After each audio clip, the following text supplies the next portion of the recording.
கார்த்திக் வேணுகோபால்கிட்ட சொல்லிட்டு இருந்தேன். இந்த படம் எனக்கு ஒரு குழந்தை மாதிரி இதை நான் அப்படி பார்த்துப்பேன்னு. அப்படிதான் நான் பார்த்துக்கிட்டு இருக்கேன் இப்போ வரைக்கும்.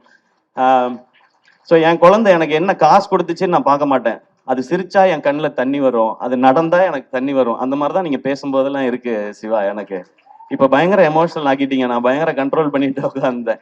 ஸோ சுதன் உள்ள வந்து அவரும் எக்ஸைட்டடா நான் இதை பார்த்துக்கிறோம் அப்படின்னு சொன்னோம். அப்புறம் இந்த டீம் வந்தாங்க, அவங்க எல்லாரும் ஆல்ரெடி செட் ஆயிருக்கு. ஸோ எல்லாருக்கும் ரொம்ப ரொம்ப நன்றி. உங்களுடைய உழைப்பு ரொம்ப ரொம்ப அபரிமிதமானது. இல்லைன்னா நினைச்ச இந்த பட்ஜெட்ல இந்த சைஸ்ல இந்த படத்தை பண்ணியிருக்க முடியாது. ஹேட்ஸ் ஆஃப் உங்க எல்லாருக்குமே. பயங்கரமா பண்ணிட்டீங்க, டீம்ல இருக்க டெக்னீஷியன்ஸ் எல்லாமே. அண்ட் ஆர்டிஸ்ட் யாரெல்லாம் சிவா கொண்டு வரும்போது ரொம்ப குட்டியா கொண்டு வந்தார் இந்த பட்ஜெட் எல்லாமே. ஏன்னா அவருக்கு அதுக்கு முன்னாடி இருந்த அனுபவங்களா இருக்கலாம், இல்ல இந்த மாதிரி இருந்தா தான் பண்ணுவாங்கன்னு சொல்லி. நோ, அதை அப்படி பண்ணக்கூடாது சிவா. இந்த கதை ஒரு செலிப்ரேஷனா இருக்கு. எனக்கு ஒரு லைஃபோட செலிப்ரேஷன் இந்த படம். இதுக்கு என்ன செலவு பண்ணுமோ அதை பண்ணணும், அதை பண்ணுவோம் அப்படின்றதுக்கு அப்புறம் தான் யார் கேஸ்டிங் போலான்னு ஒருத்தரா வந்தது. பாலசரவணன் கதை கேட்கும் போதே ஃபர்ஸ்ட் வந்துட்டாரு எனக்கு, அந்த சீன் வரும்பொழுதே.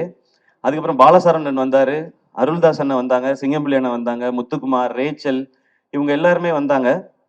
கடைசியா தான் வந்தார் விநாயக் மகாதேவ்ன்ற மாதிரி. நான் லாஸ்டா கேட்டேன், இந்த பாட்டி கேரக்டர் யார் பண்ண போறாங்க, கிழவி கேரக்டர். ராதிகா மேம் அப்படின்னு சொன்னாங்க. நான் ஏற்கனவே சொல்லியிருக்கேன், ராதிகா மேம் அந்த ரோல்ல அந்த லுக்ல பார்த்த பிறகு எனக்கு இன்னும் பயங்கர ஜாலி ஆயிடுச்சு. இன்னைக்கு தியேட்டர்ல பாக்குற ஃபீல் எனக்கு அங்க வர ஆரம்பிச்சிருச்சு.